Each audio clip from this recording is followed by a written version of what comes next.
Welcome back to Rappahannock Issues. I'm Tom Coen. We're talking about the Supreme Court, and we have Travis Braidwood, who is with Texas A&M, and we're talking about, we talked about Scalia in the first segment. We're moving towards how this court makes its decisions. And in the first segment, Travis, you talked about how there was a 4-4 split with Kennedy in the middle who would sort of swing.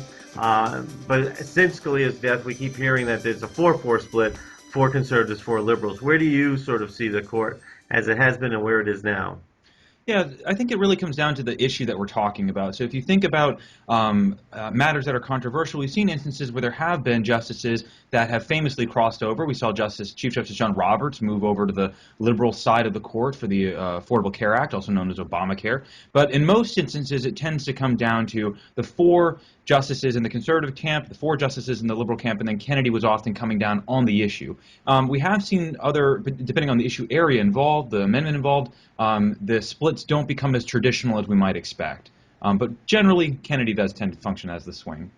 And what happens when the justices are behind closed doors? I mean, we get to hear the arguments, the oral arguments. We see the nice drawn pictures when they're put in the news media. But then what happens after that?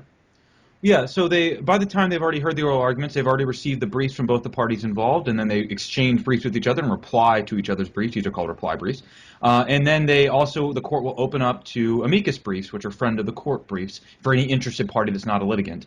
They then have the oral arguments, 30 minutes on each side for most cases. And then after that process completes, the justices will adjourn at the end of the week. They'll dismiss all of the clerks, and just the 9 justices will sit on one big table, and they'll go around the table from the least senior justice to the most senior justice, meaning the Chief Justice, and they will allow each justice to talk uninterrupted and try and make their case. They'll then kick back and forth the idea and ultimately come down with a decision for who will author the opinion of the court, depending upon who is in the majority.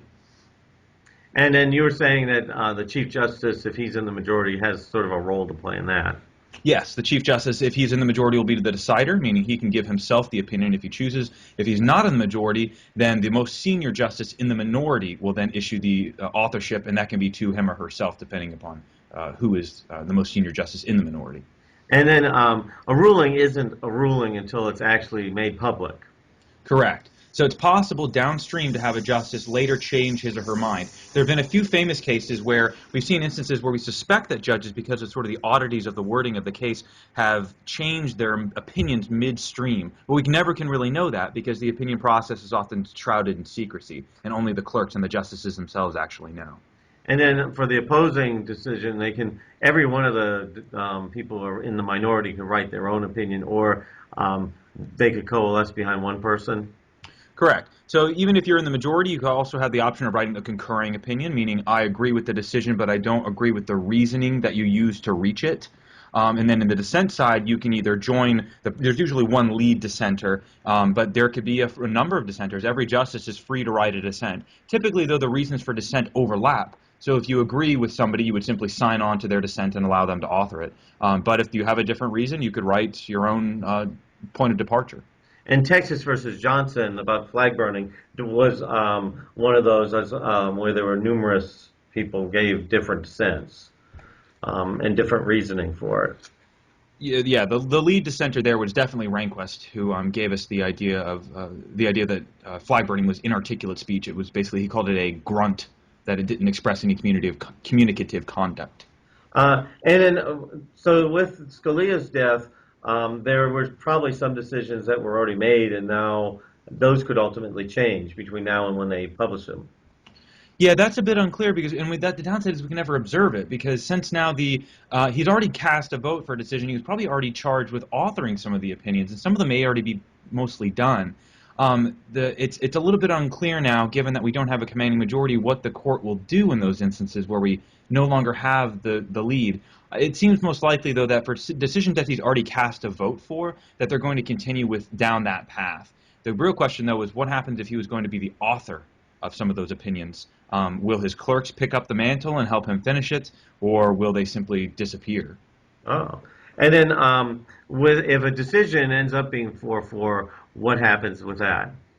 Yeah, so we haven't had too many instances in our history where we've had a split court, but in the instance where you don't have a clear commanding majority, then the decision of most of these court cases are coming from either the Circuit Court of Appeals or from the state Supreme Courts. So if it comes from a Circuit Court of Appeal, like for me, since I'm in Texas in the Fifth Circuit, which includes Texas, Louisiana, and Mississippi, then whatever decision they held would be binding on the states within that geographic district. And that, in the Fifth Circuit case, it'd be within those 3 states. Within the state Supreme Court decision, it would only apply to that state. So the possibility of future conflict arises. And that wouldn't create a precedent for future cases, though. Correct. So since we don't have a decision, it simply reverts back to the lower court cases, and we're not left with a clear indication of what other circuit courts or other state Supreme Courts should do in terms of interpreting the Constitution. And we saw this with the case recently with abortion, where Justice Kennedy said that he was asked questions that made it look as though he wanted to send it back to the lower courts rather than have the Supreme Court come up with a decision. Yes, we've seen several instances where the court will often try and dodge the bullet. They don't like to answer questions that they don't have to. An example would be the same-sex marriage cases. We had one that came out 2012 or so. It seemed like the path was pretty clear, and then it felt like, if you were watching the news, it seemed like every other week we had another circuit court or state Supreme Court that was saying same-sex marriage is legal, same-sex marriage is legal. And you're thinking, when is the Supreme Court going to weigh in on this? And the reason they didn't, they were all saying it was legal. We didn't have a conflict, and the Supreme Court will refuse to take up cases unless there's a conflict at the state Supreme Court level or the circuit court level. They love to dodge the bullet. And you're talking about conflict, and in many publications and people who know were saying that Chief Justice Roberts is not happy with the perception that the court is political or cannot function. And so one of my thoughts was, rather than it be 4-4 decisions where it really doesn't make a Supreme Court make a decision, he may slide over with the liberals and make it a 5-3 decision so that it looks as though the court's doing anything. Yeah, that's one of those situations where we can never fully observe, because since the clerks are famously secretive, just like the justices, and since the justices make their decisions behind closed doors, we can never fully observe who voted for which side. It's possible that Roberts will switch over, and we've seen him do that in the past, but I think Roberts perhaps was more concerned with the idea that the court is always divided, and that they've sort of devolved into a political branch. But I think Scalia would have said this as well. If you look at the court's decisions, a lot of them aren't as split as we might think. There are a number of decisions that are 9-0, unanimous. We've also seen instances where there are maybe 6-3s or 7-2s. They're not always 5-4s. But the reason that we think often, because that's the case, is these really controversial cases, they're 5-4s. And that's what we pay attention to as consumers of media. Oh, thank you. And I think we should pay attention to the fact that we need to take a short break. And when we come back from the break, we'll ask Travis some of his opinions on the issues and cases that are coming before the Supreme Court this term. So come back after the break.